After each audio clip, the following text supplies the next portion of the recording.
प्रेमानंद मोहन, प्रेमानंद मोहन, ईश्वर ही है और है कौन।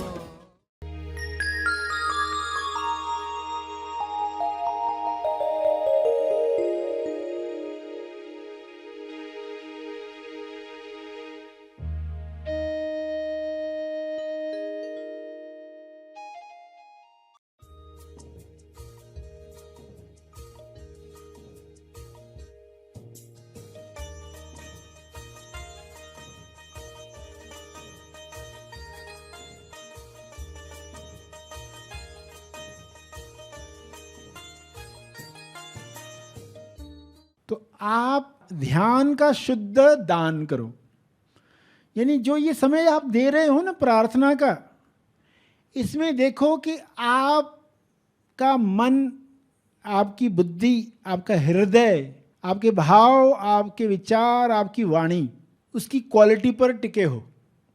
जो आप दे ही रहे हो तो क्यों ना उसको बेस्ट दिया जाए, उत्तम तरीके से दिया जाए।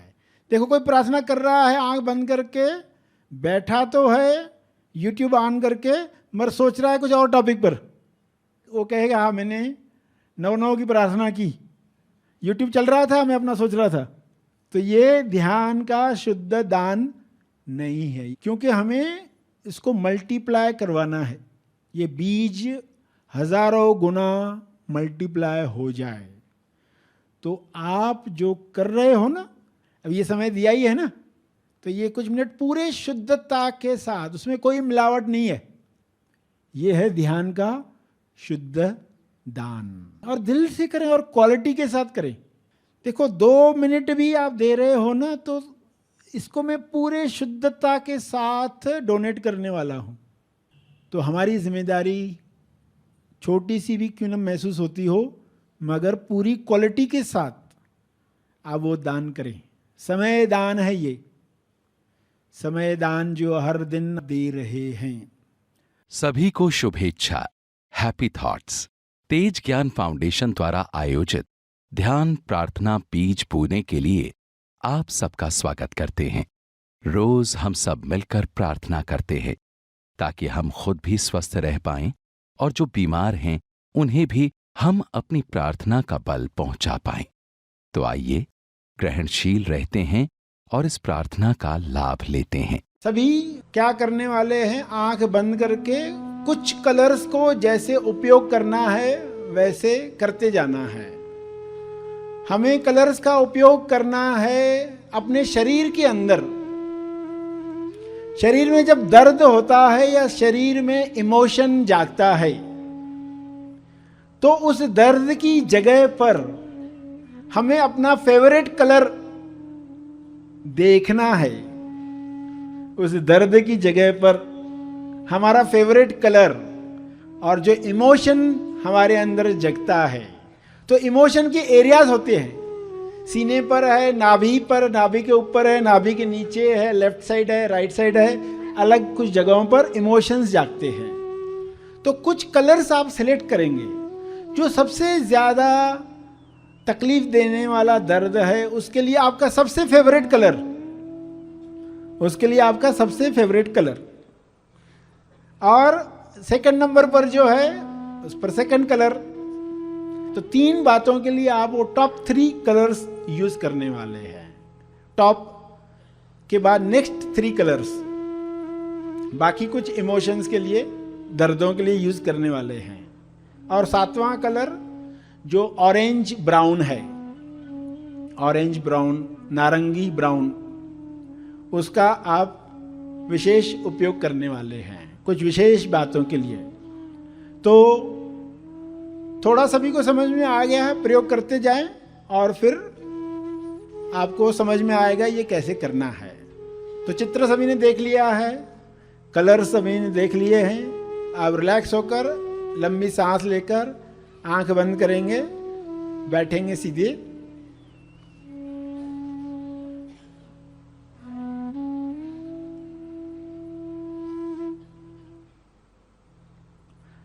आपके शरीर में इस वक्त कहां पर दुख है, कहाँ पर दर्द है। दर्द के लिए आप वहां वह रंग देखेंगे, आपका फेवरेट रंग देखेंगे, और उस रंग में पिघल रहा है, दर्द जो है पिघल रहा है, इस भाव के साथ उस रंग को देखेंगे। और अक्सर कहाँ कहाँ आपके बॉडी में दर्द उठते हैं, उन जगहों पर कौन सा रंग देखेंगे आपको डिसाइड करना है।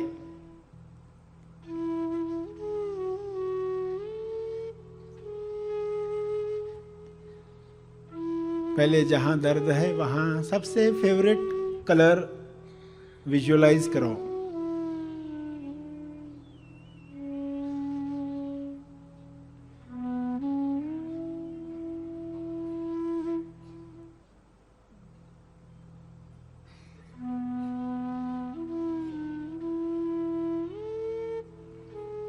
डिसाइड करो, अगर सिर दर्द पर शिकायत है आपको तो वहां कौन सा रंग देखेंगे।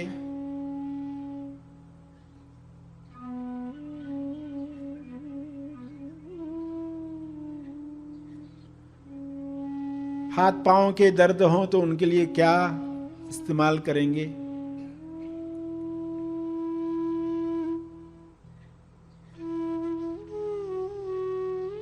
पेट पीठ के लिए कौन सा रंग इस्तेमाल करेंगे, आपको ही डिसाइड करना है।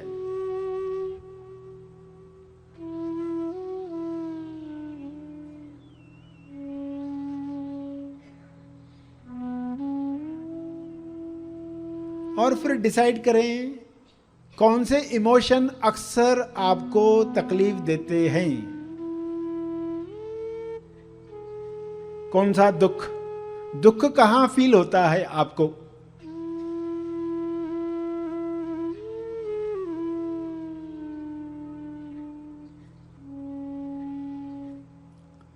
सीने के एरिया में, फेफड़ों के नीचे, नाभि के ऊपर, लेफ्ट में, राइट में, वहां आप वही रंग देखने वाले हो।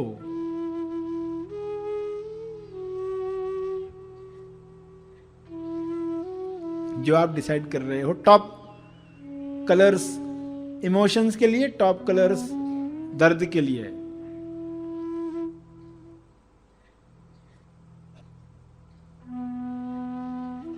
नेक्स्ट 3 कलर्स छोटे दर्दों के लिए, नेक्स्ट 3 कलर्स छोटे इमोशंस के लिए।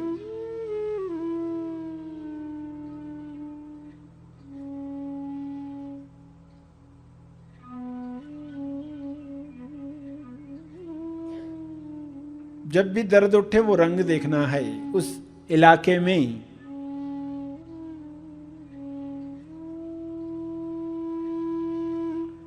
इमोशन उठे वो कलर देखना है। ये प्रोग्रामिंग करनी है, ये नई प्रोग्रामिंग करनी है।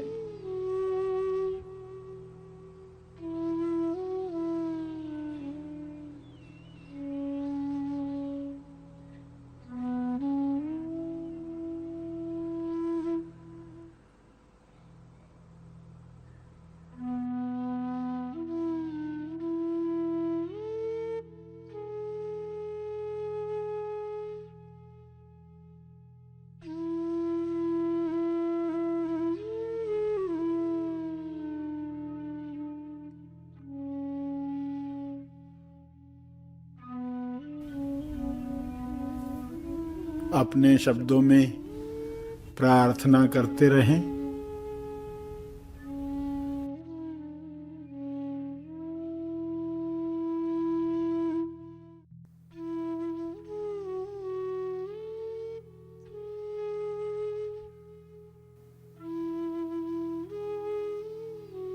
प्रार्थना के अंत में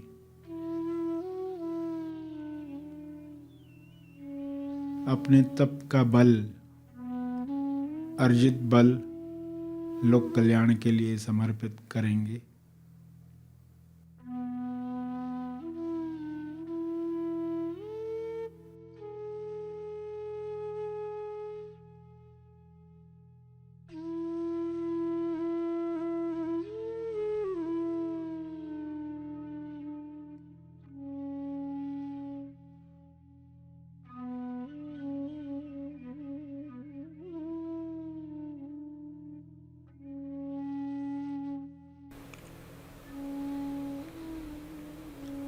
सभी धीरे धीरे आंखें खोलें।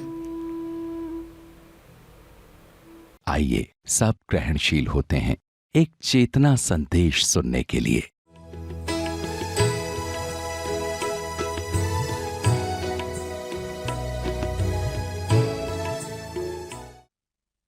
एक दिन हिरण्यकश्यप ने सपना देखा कि उसकी बीवी विलाप कर रही है, रो रही है, और जंगल में वे गए हैं शिकार पर, तो हाथी उसके पीछे पड़े। हाथियों ने उसे खदेड़ दिया, जंगल से भगा दिया। वह सपना उन्होंने देखा, वो चिंतित हो गए और उन्होंने अपने गुरु शुक्राचार्य से पूछा, इस तरह का मुझे सपना आया, इसका अर्थ क्या? शुक्राचार्य ने अर्थ बताया कि ऐसा सपना राजा को आना शुभ नहीं है, या तो तुम्हारा राज्य छिन जाएगा या तुम्हारी मौत होगी। अब हिरण्यकश्यप की पुरानी टेंडेंसी जाग उठी। देखो कि इंसान पैटर्न से मुक्त हो जाता है, टेंडेंसी से मुक्त हो जाता है। अब वो फ्री है, अब वह फ्रेश ताजा कर्म कर सकता है। अगर वो ताजा कर्म करता है, तेज कर्म करता है, बंधन से मुक्त हो सकता है। मगर अगर बेहोशी छा जाए तो क्या होगा? बेहोशी छाते ही क्या होगा? पुरानी टेंडेंसी का कर्म करना सहज लगेगा। जब भी बेहोशी आती है, पुराना कर्म करना आसान लगता है, क्योंकि वह कभी हैबिट थी शरीर को। प्रहलाद की भक्ति की वजह से हिरण्यकश्यप मुक्त हुआ था, पापों से मुक्त हुआ था। मगर अब क्या हुआ? जब उसने सुना कि इसका अर्थ है उसकी मृत्यु या उसका राज्य छूट जाएगा, तो वह टेंडेंसी पुरानी उस पर चलने लग गया। यानी वो डर बेहोशी लाता है, उस डर की वजह से, बेहोशी की वजह से वह विचलित हो गया। और तभी प्रहलाद ने कुछ नारायण की बातें की, भक्ति की बातें की, तो वह आग फिर से भड़क उठी और कहा कि तुम जो ये नारायण कहते हो कहाँ है? तुम कहते हो हर जगह है, तो ये जो खंबा है, राज दरबार में खंबा है, क्या इसके अंदर भी है? तो प्रहलाद ने कहा है, इसके अंदर भी है, हर जगह है। तो उसने बड़े जोश में, क्यों वृत्ति जागी, टेंडेंसी जागी, प्रहलाद को मारने के लिए उसने गदा उठा दी, तलवार उठा दी कि मैं तुम्हें खत्म ही करूंगा। इस पिलर में तुम कहते हो है तो देखते हैं, वरना तुम्हारी गर्दन उड़ा देंगे। और उन्होंने उस खंबे को अपनी गदा से तोड़ डाला, क्योंकि ताकतवर था, वर मिला था। जोरदार धमाका हुआ, महल हिल गया, धरती हिल गई, इतना जोरदार प्रहार हुआ। और प्रहार के साथ फिर जो गर्जना हुई, उससे तो कई जीव मारे गए। उस जैसे धरती की कंपन होती है, सुनामी लहरें आती है, ऐसा कुछ जोरदार होता है, क्योंकि उस खंबे से ईश्वर का अवतार, नरसिंह अवतार बाहर आया। कहानी आपने सुनी होगी, कैसा चेहरा था, कैसा शरीर था, बिल्कुल इलॉजिकल। तोलुमन ऐसे ही नहीं मरता।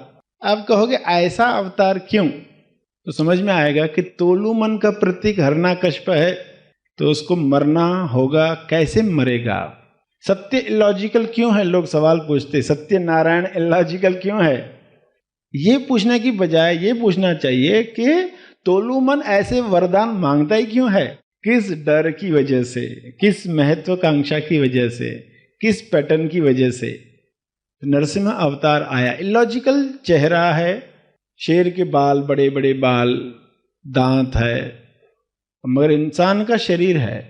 इस तरह का रूप धारण करके क्या किया गया आपको समझ में आया होगा, क्योंकि तोलुमन ने वर क्या मांगा था? न मुझे इंसान मार सके न जानवर मार सके। तो वह रूप कैसा था? न इंसान का है न जानवर का है। मैं न दिन में मरूं न रात में मरूं। और ये सब होते होते वो समय क्या था? तो संध्या का समय, जहां न दिन है न रात है, ऐसा समय उस वक्त है। और उसने वर मांगा था कि मुझे न हथियार से कोई मार सके न बिना हथियार के, और किसी का रक्तपात ना खून निकला। नाखून इस्तेमाल किए गए नरसिंह अवतार के द्वारा। नाखूनों से हिरण्यकश्यप की आंतड़ियां निकाल दी गई।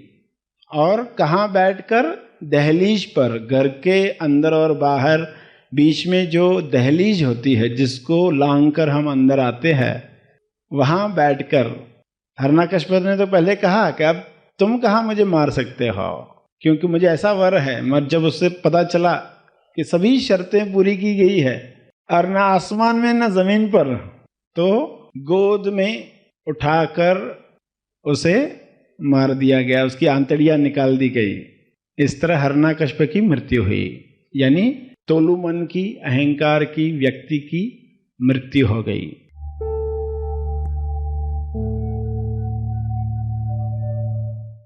प्रार्थना और मार्गदर्शन का सभी ने लाभ लिया। आइए यहीं पर समाप्त करते हैं। कल फिर मिलेंगे। तब तक के लिए धन्यवाद।